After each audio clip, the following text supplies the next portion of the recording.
चलिए स्टार्ट करते हैं आज नर जनन तंत्र male reproductive system class 12th।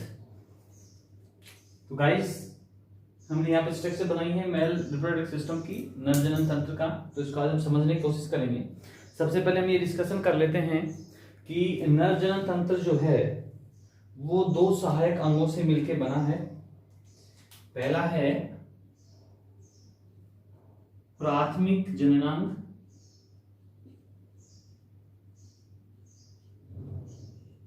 और प्राथमिक जननांग के अंतर्गत शामिल किया गया है वृषण को,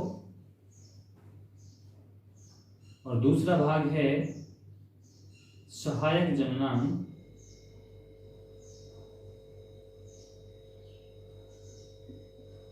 और सहायक जननांग के अंतर्गत शामिल किया गया है वृषण कोश,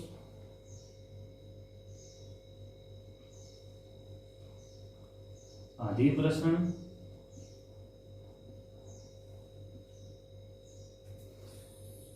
शुक्र वाहिनी को, शुक्राशय को, प्रोस्टेट ग्रंथि को,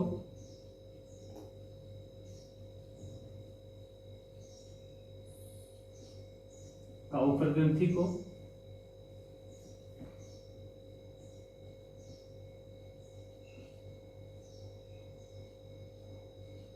सीसन को आदि। तो नरजनन तंत्र के अंदर जो नरजनन तंत्र बना है वो दो जननांगों से मिलकर बना है। एक तो प्राथमिक जननांग जिसमें वृषण के बारे में पढ़ेंगे, और वृषण के सहायक जननांग जो हैं वृषण कोश, अधिवृषण, शुक्रवाहिनी, शुक्राशय, प्रोस्टेट ग्रंथि, काउपर ग्रंथि, सीसन आदि, जिनके बारे में हमें डिटेल से पढ़ना है। अब हम बात करते हैं पहला वृषण के बारे में। तो मानव में जो वृषण होते हैं एक जोड़ी पाए जाते हैं, यानी कि मानव में वृषणों की संख्या 2 होती है। और मानव के अंदर जो वृषण होते हैं गुलाबी कलर के होते हैं या गुलाबी रंग के होते हैं, और वृषण जो है अंडाकार होते हैं। और ये वृषण मानव में शरीर से बाहर दोनों टांगों के बीच में पाए जाते हैं या स्थित होते हैं। अब हम थोड़ा वृषण के बारे में डिटेल से जान लेते हैं। यहाँ पर हमने वृषण को दिखाया हुआ है इस रेड मार्क में, ध्यान से आप देखेंगे। वृषण के अंदर ही शुक्राणु बनने की क्रिया होती है। अब पहले हम ये बात कर लेते हैं कि जो वृषण है दोहरे खोल से घिरा हुआ होता है। देखिए मैंने ब्लू से दिखाया हुआ है ये दोहरा खोल, जिसे अधिवृषण कहा जाता है। और अधिवृषण के चारों ओर एक आवरण है जिसे वृषण कोश या वृषण आवरण कहा जाता है। इसे स्क्रेटम भी कहते हैं। तो वृषण जो है किसमें स्थित होगा? वृषण कोश के अंदर स्थित होगा। और वृषण जो है वो शुक्राणुओं को या शुक्राणुओं का जो फॉर्मेशन होता है वो वृषण के अंदर होता है। अब थोड़ा हम इस वृषण के बारे में डिस्कशन कर लेते हैं कि वृषण जो हैं वो 4 से 5 सेंटीमीटर लंबाई के होते हैं और 2 से 3 सेंटीमीटर चौड़े होते हैं। अब बात यहाँ पर ये करेंगे कि वृषण जो है मानव शरीर से बाहर होते हैं और मानव शरीर के सबसे ठंडे अंग इन्हें कहा जाता है, ठीक है। और वृषण के अंदर रोजाना प्रतिदिन लगभग 50 करोड़ शुक्राणुओं का निर्माण होता है। ये नोट कर लेना आप, इंपोर्टेंट क्वेश्चन है कि प्रतिदिन वृषण के द्वारा कितने शुक्राणुओं का निर्माण किया जाता है? लगभग 50 करोड़ शुक्राणुओं का निर्माण किया जाता है। वृषण में शुक्राणुओं का निर्माण होने के लिए लगभग 35 डिग्री सेंटीग्रेड ताप की आवश्यकता होती है। और ह्यूमन बॉडी का टेम्परेचर होता है 37 डिग्री। इसलिए वृषण मानव शरीर से बाहर की ओर स्थित होते हैं। अब क्वेश्चन यहाँ पे ये पूछ लिया जाता है कि शुक्राणुओं के निर्माण में कितने डिग्री टेम्परेचर की आवश्यकता होती है? तो 35 डिग्री सेंटीग्रेड। या यूं पूछा जाए कि मानव का जो इंटरनल टेम्परेचर है उससे कितना कम टेम्परेचर वृषण में उपस्थित जो शुक्राणु हैं उनके बनने के लिए जिम्मेवार होगा, तो वो होगा 35 डिग्री। और 2 से 2.5 डिग्री सेंटीग्रेड कम तापमान होना चाहिए शुक्राणुओं के निर्माण के लिए। तो तो नॉर्मल से हमने यहाँ पर वृषण के बारे में बात की, तो देखिए हम इस वृषण को समझते हैं। यहाँ पर हमने वृषण को दिखाया हुआ है, मानव में एक जोड़ी वृषण यानी दो पाए जाते हैं, दोनों साइड में होंगे और इन वृषण में शुक्राणुओं का निर्माण होता है।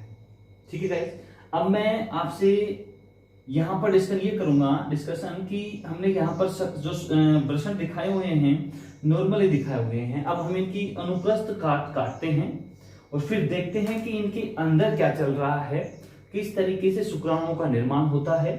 और ये जो वृषण में शुक्राणु निर्मित होते हैं, वृषण से शुक्र वाहिनियां जो है इन शुक्राणुओं को ले जाती है शुक्राशय के अंदर और वहां पर इनको स्थित कर देती है।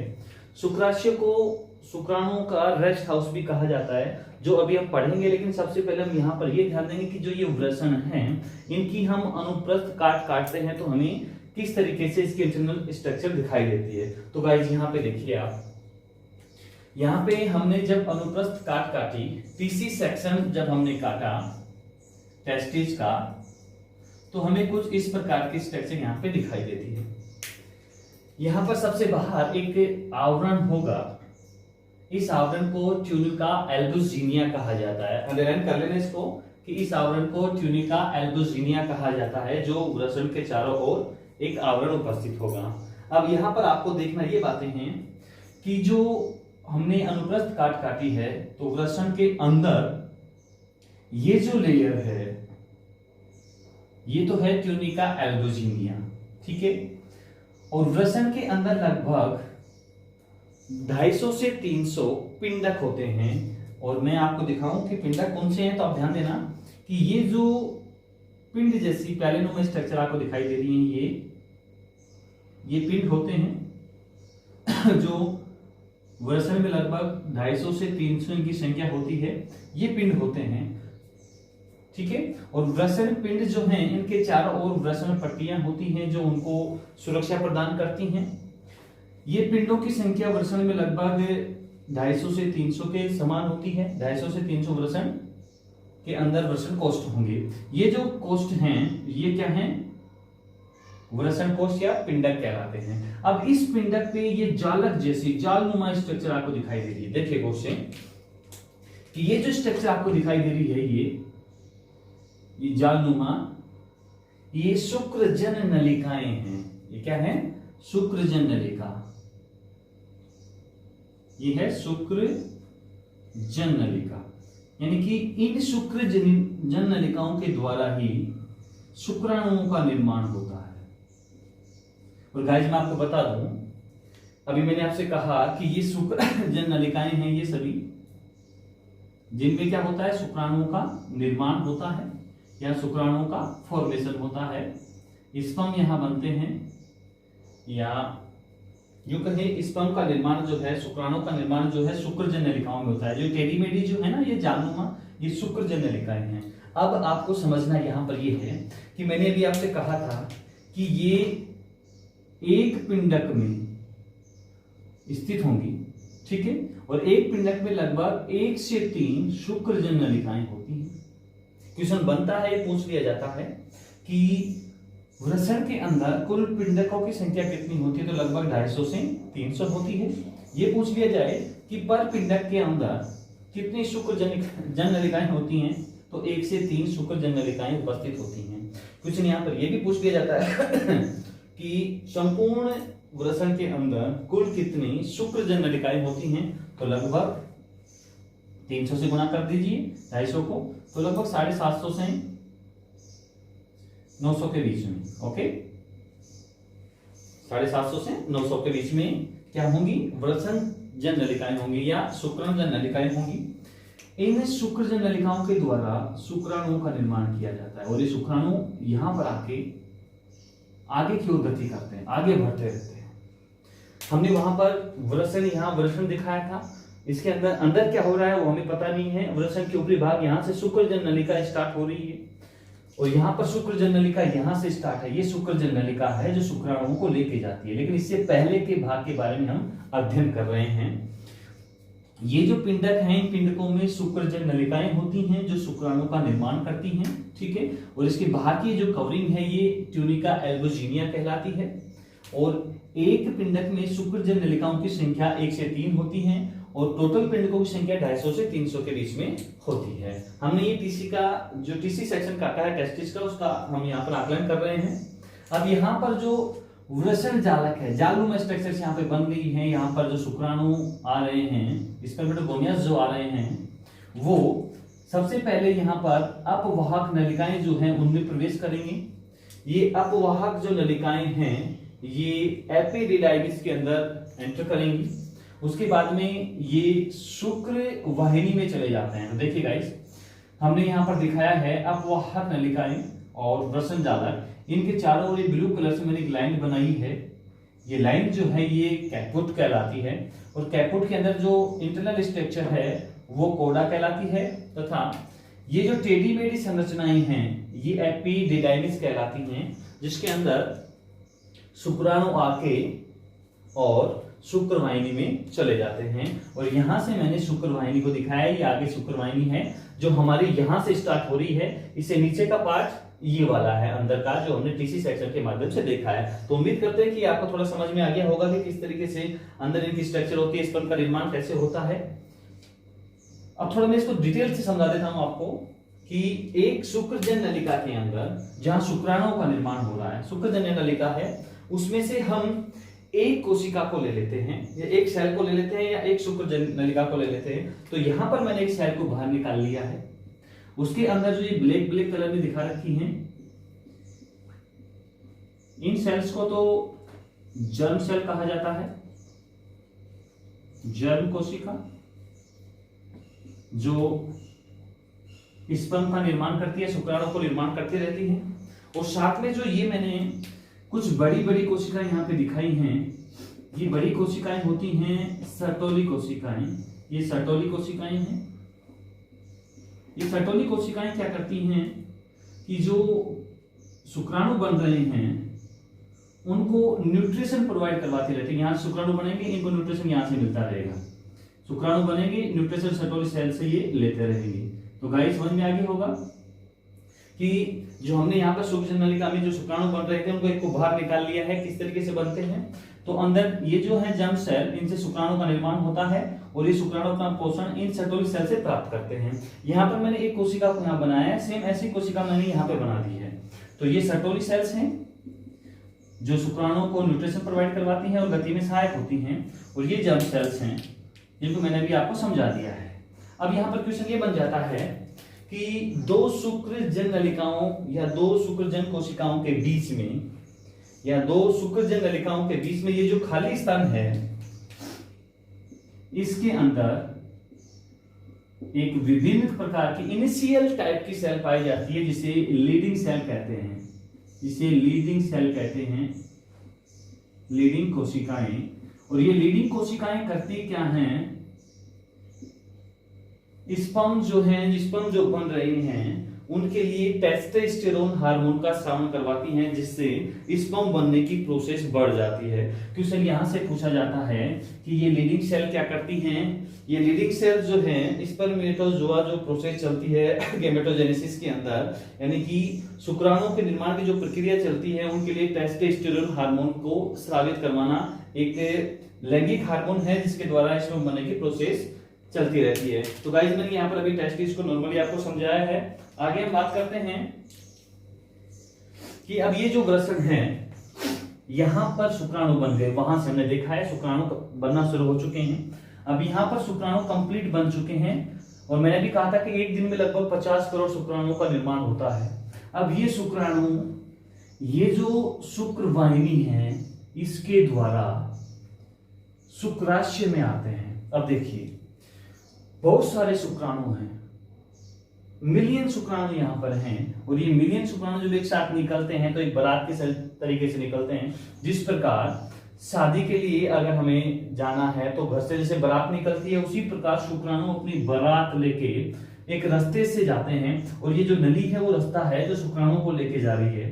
तो यहाँ से शुक्राणु की बारात निकलती है और इस रास्ते होते हुए, इस ब्लैक रास्ते होते हुए वो पहुंच जाती है कहां पर, शुक्राशय के अंदर। अब देखिए बारात जहां से निकलती है और जहां लड़की के घर जाती है, तो बीच में लड़की के घर पहुंचने से पहले उसे किसी रास्ते में रोका जाता है, जहां पर जनमासा, जिसे जनमासा कहा जाता है, वहां पर उनको ठहराया जाता है। मतलब यहां से शुक्राणु बारात लेके निकले हैं और कहां रुक गए हैं? जनमासे में। जनमासा क्या है यहाँ पर? शुक्राशय। अब ये शुक्राशय यहाँ पर क्या करेगा? सबसे बड़ा इंपॉर्टेंट क्वेश्चन ये पे यही आता है कि शुक्राशय यहाँ पर क्या रोल प्ले करने वाला है। देखिए बारात को जहां रोका जाता है किसी स्कूल में या किसी घर के अंदर, वहां पर उस बारात में जितने भी लोग जाते हैं उनको नाश्ता करवाया जाता है, उनको कुछ समय के लिए आराम करवाया जाता है ताकि वो नाचने गाने के लिए प्रिपेयर रहे। तो उसी प्रकार शुक्राणु जब शुक्राशय में पहुंचते हैं तो यहां पर एक पीले पदार्थ का, जैसे पीला जो पदार्थ है वो स्रावित होता है, और वो पीला पदार्थ जो है शुक्राणुओं को ऊर्जा देता है, साथ में शुक्राणुओं को गति के लिए भी वो सहायक होता है।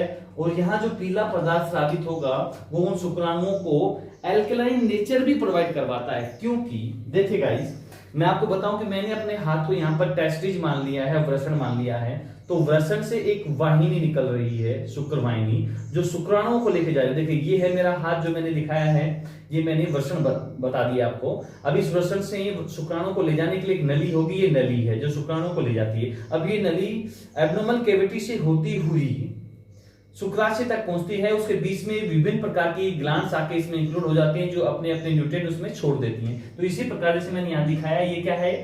वृषण है, और ये नली है जो आके शुक्राशय में रुकती है।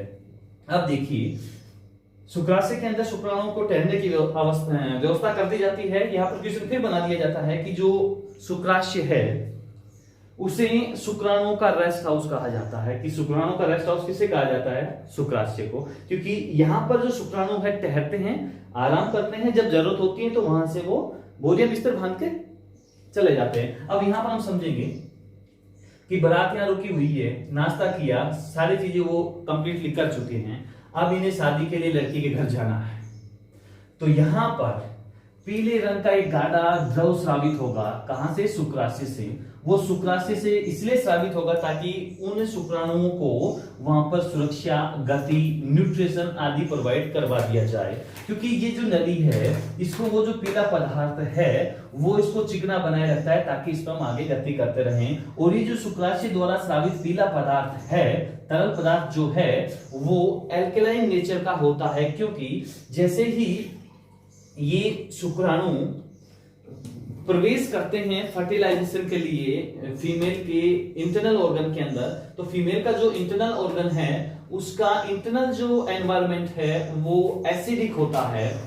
एसिडिक का मतलब हायर एसिडिक होता है, और जैसे स्पर्म उसमें एंटर करेंगे तो वो डिस्ट्रॉय हो सकते हैं, वो नष्ट हो सकते हैं। इसलिए शुक्राशय से जैसे ही शुक्राणु निकलते हैं तो उनका नेचर एल्केलाइन नेचर बना दिया जाता है शुक्राशय के द्वारा, ताकि जैसे ही वो फीमेल के इंटरनल एनवायरनमेंट में एंटर करे तो उनको वहां पर न्यूट्रलाइज करा जा सके उस एनवायरनमेंट को। क्योंकि फीमेल के इंटरनल एनवायरनमेंट में लैक्टोबैसिलस बैक्टीरिया प्रेजेंट होते हैं, एसिडिक वहां पर नेचर होता है, तो इसलिए वो न्यूट्रलाइज हो जाते हैं।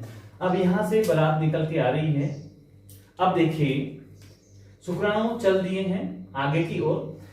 अब मैं आपको डिस्कशन यहां पर ये करने वाला हूं कि ये जो मैंने पार्ट यहां पर आपको दिखाया है ये मूत्राशय है, और ये जो मैंने नली दिखाई है ये मूत्रवाहिनी है जो मूत्र को लाती है और मूत्राशय में डालती रहती है। ये मूत्रवाहिनी कहां से आती है? किडनी से आती है, वक्र से आती है, और बहुत वक्र से दो आती है, किधर से भी आती है, किधर से भी आती है। तो मैंने एक ही दिखाई है समझाने के लिए, क्योंकि मूत्रवाहिनी को लाके मूत्राशय में डालती है, और मूत्राशय की यहाँ पर कैपेसिटी क्या है? 700 से 800 ml। अब मूत्राशय से एक मूत्रवाहिनी निकलती है, ध्यान रखना, मूत्राशय से क्या निकलेगी? मूत्रवाहिनी निकलेगी, और इधर से शुक्राशय से शुक्रवाहिनी निकलती है। ये दोनों आके जहां मिलती हैं उसे स्खलनीय नलिका कहते हैं, या एजैकुलेटरी डक्ट कहते हैं इसको। देखिए मूत्रजन नलिका और शुक्रजन नलिका जहां पर मिलेंगी उसे स्खलनीय नलिका या एजैकुलेटरी डक्ट कहा जाता है। अब ये शुक्राणुओं को लेकर आगे बढ़ती रहती है, क्योंकि शुक्राशय के द्वारा जो स्रावित पीला पदार्थ है उसने एल्कलाइन नेचर प्रोवाइड करवा दिया है स्पर्म को, शुक्राणुओं को, और इस नली को भी वो चिकना बना रहा है ताकि स्पर्म आगे गति करते रहें। अब ये प्रोस्टेट जो ग्लैंड है, ये प्रोस्टेट ग्लैंड है, इसके बीच में से होकर वो नली निकलती है, कौन सी? स्खलनीय नली, जिसे एजैकुलेटरी डक्ट कहा जाता है। अब यहाँ पर ये जो प्रोस्टेट ग्लैंड है ये भी अपने न्यूट्रिएंट या कुछ कंपोनेंट उसके अंदर एंटर करवा देती है, और जैसे ही उत्तेजन अवस्था आती है तो फिर ये आगे बढ़ते रहते हैं और फर्टिलाइजेशन की प्रोसेस को कंप्लीट कर देते हैं। तो गाइस आप लोग नॉर्मल तरीके से समझ गए होंगे कि नर जनन तंत्र के अंदर हमें क्या पढ़ना है। मैंने यहाँ पर ओनली उसका स्ट्रक्चर बना के उसकी प्रोसेस को आपको यहाँ पे समझाया कि स्पर्म किस तरीके से बनते हैं और स्पर्म बनने के लिए किन किन पार्ट्स का होना बहुत जरूरी है, क्योंकि जब तक वृषण को कवरिंग नहीं होगा तो वहां पर स्पर्म जनरेट नहीं होंगे, स्पर्म का फॉर्मेशन नहीं होगा। तो प्राथमिक जननांग के रूप में हमने वृषण या टेस्टिस को देखा, टेस्टिस की इंटरनल स्ट्रक्चर को भी हमने देखा कि वहां पर किस तरीके से स्पर्म का फॉर्मेशन हो रहा था और स्पर्म जो है किस तरीके से फर्टिलाइजेशन के लिए आगे बढ़ रहे थे। सहायक अंगों में हमने देखा कि वृषण कोष जो वृषण को प्रोटेक्शन कर रहा था, उसके बाद में अधिवृषण, शुक्रवाहिनी, शुक्रवाहिनी क्या कर रही थी, शुक्राणुओं को ले जा रही थी शुक्राशय तक। उसके बाद में शुक्राशय क्या कर रहा था, उन शुक्राणुओं को आराम दे रहा था, एनर्जी दे रहा था, बाकी काम शुक्राशय के द्वारा किए जा रहे थे। प्रोस्टेट ग्लैंड क्या कर रही थी कि जो उसमें कंपोनेंट्स थे वो उसमें एंटर करवा रही थी। काउपर ग्रंथि, हाँ अब क्वेश्चन यहां पर आ जाता है कि काउपर ग्रंथि क्या है। तो गाइस ध्यान रखना, ये काउपर ग्रंथि जो है ना मूत्र मार्ग को चिकना बनाए रखती है, क्योंकि जिससे आराम से स्पर्म आगे की ओर गति करते रहते हैं। और लास्ट है सीजन, और सीजन के माध्यम से फिर ये सारी फर्टिलाइजेशन वाली प्रोसेस कंप्लीट होती है। इन सभी को हमें डिटेल से पढ़ना है। तो उम्मीद करते हैं कि नर जनन तंत्र के अंदर आपको समझ में आ गया होगा। थैंक्स।